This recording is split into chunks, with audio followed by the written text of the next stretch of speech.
आप देख रहे हैं अल्फा डिफेंस हिंदी में आपका स्वागत है। आज की इस वीडियो में हम लोग बात करने वाले हैं टोड आर्टिलरी गन सिस्टम्स के बारे में। आप सभी को याद होगा कुछ समय पहले हम लोगों ने आपको बताया था कि भारतीय थल सेना आने वाले समय में टोड गन सिस्टम अक्वायर करने वाली है, जिसको उनकी तरफ से टीजीएस कहा जा रहा है। इन गन्स का प्रोक्योरमेंट बेसिकली एटैक्स के ऊपर का प्रोक्योरमेंट है, यानी कि 307 एटैक्स तो अक्वायर की ही जाएंगी, लेकिन ये लगभग 400 गन्स और अक्वायर की जाएंगी जिनको टीजीएस कहा जाएगा।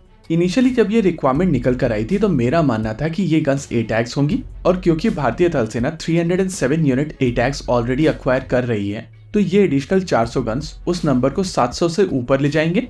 लेकिन अब जब ये एक्सेप्टेंस ऑफ नेसेसिटी डॉक्यूमेंट निकल कर सामने आया है तो यहाँ पर इतना क्लियर हो चुका है कि ये गन एटैक्स तो नहीं होगी। अभी आप अपनी स्क्रीन के ऊपर जो स्पेसिफिकेशंस देख रहे हैं वो इसी डॉक्यूमेंट से ली गई है, और इसमें देखा जा सकता है कि इंडियन आर्मी एक ऐसी गन चाहती है जो 155 मिलीमीटर 52 कैलिबर की गन हो। इसका मैक्सिमम कॉम्बैट वेट 15 टन से कम हो। वहीं इसकी सर्विस लाइफ 20 ईयर्स की मांगी गई है।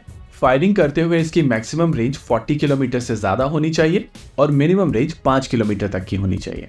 ये हर तरीके का म्यूनिशन लॉन्च करने में सक्षम होनी चाहिए, और बैरल लाइफ मांगी गई है 1500 फुल इफेक्टिव चार्जेस।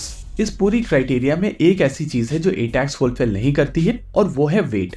एटैक्स का वजन 18 टन का है, और कितनी भी वेट रिडक्शन एक्सरसाइज की जाए इसका वजन 15 टन से कम नहीं किया जा सकता है। अब जैसे ही ये acceptance of necessity document public हुआ है तो लोगों की तरफ से तुरंत कहा जाने लगा है कि यहाँ पर कोशिश की जा रही है कि एथॉस 2052 को भारत लाया जाए और इस इजरायली गन को भारत में बनाया जाए। देखिए, मैं पर्सनली लोगों की फ्रस्ट्रेशन समझ सकता हूँ, और जैसा कि हर्मीज के केस में हुआ है और लोग लगातार उसको इंडिजिनस कह रहे हैं, उसके चलते डिफेंस फैंस हर्ट हैं और इसी वजह से सस्पिशन बढ़ता है। लेकिन आप सभी ने लगातार मुझे ये कहते हुए सुना होगा कि मनोहर पर्रिकर साहब मेरे फेवरेट डिफेंस मिनिस्टर थे।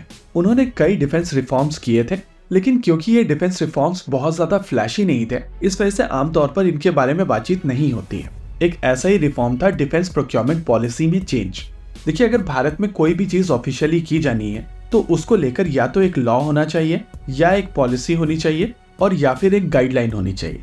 आई एम श्योर आप में से बहुत सारे लोगों को ये बात पसंद नहीं आएगी, लेकिन रियलिटी यही है, और जब तक वहां पर कोई पॉलिसी, गाइडलाइन या लॉ इन प्लेस नहीं है तब तक कोई काम नहीं होगा। इसी हिसाब से जब डिफेंस में प्रोक्योरमेंट होता है तो आपको डिफेंस प्रोक्योरमेंट पॉलिसी यानी कि डीपीपी को फॉलो करना पड़ता है। इस समय जो ओपन प्रोक्योरमेंट्स हैं उसमें या तो डीपीपी 2016 का प्रयोग किया जाता है या 2020 का प्रयोग किया जाता है। देखिए, डीपीपी 2020 ट्रू सेंस में आत्मनिर्भर भारत को ध्यान में रखते हुए बनाई गई है, और ये जो टीजीएस को एक्सेप्टेंस ऑफ नेसेसिटी ग्रांट की गई है वो इसी पॉलिसी यानी कि डीपीपी 2020 के तहत दी गई है। अब यहाँ पर आपका नेचुरल क्वेश्चन होगा कि दोनों में अंतर क्या है। देखिए, इंडिजिनियसली डिजाइन और डेवलप की जो डेफिनेशन है वो दोनों डिफेंस प्रोक्योरमेंट पॉलिसीज में थोड़ी अलग है। डीपीपी 2016 के हिसाब से जब इंडियन आईडीडीएम की बात की जाती है तो कोई भी सिस्टम जो इंडियन कंपनी द्वारा डिजाइन, डेवलप और मैन्युफैक्चर किया जाता है और उसमें 40% इंडिजिनस कंटेंट होता है तो उसको आईडीडीएम कहा जाता है। वहीं पर अगर किसी दूसरे ओईएम का सिस्टम भारत में असेंबल किया जा रहा है और उसमें 60% इंडिजिनस कंटेंट है तो भी उसको इंडिजिनसली डिजाइन और डेवलप कहा जाता था। लेकिन डिफेंस प्रोक्योरमेंट पॉलिसी 2020 के हिसाब से कोई भी प्रोडक्ट आईडीडीएम तभी कहलाएगा जब वो इंडिजिनसली डिजाइन, डेवलप्ड और मैन्युफैक्चर्ड हो, साथ ही इसमें इंडिजिनस कंटेंट 50% से ज्यादा।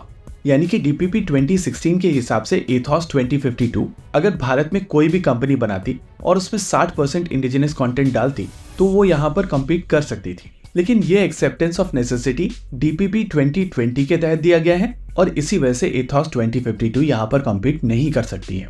प्रैक्टिकली एओएन की रिक्वायरमेंट के हिसाब से केवल 2 गन यहाँ पर कॉम्पीट कर सकती हैं, और ये गन्स होने वाली है भारत 52 और धनुष 52।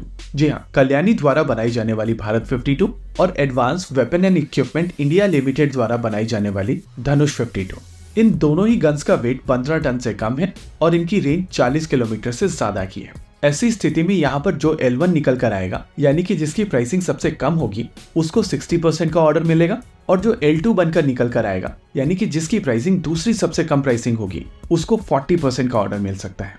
हालांकि इसके लिए L2 को L1 वाली प्राइसिंग के लिए अग्री करना पड़ेगा। इसी के साथ आज के इस वीडियो में रखते हैं केवल इतना ही। वीडियो को अंत तक देखने के लिए धन्यवाद। देखते रहिए अल्फा डिफेंस। जय हिंद।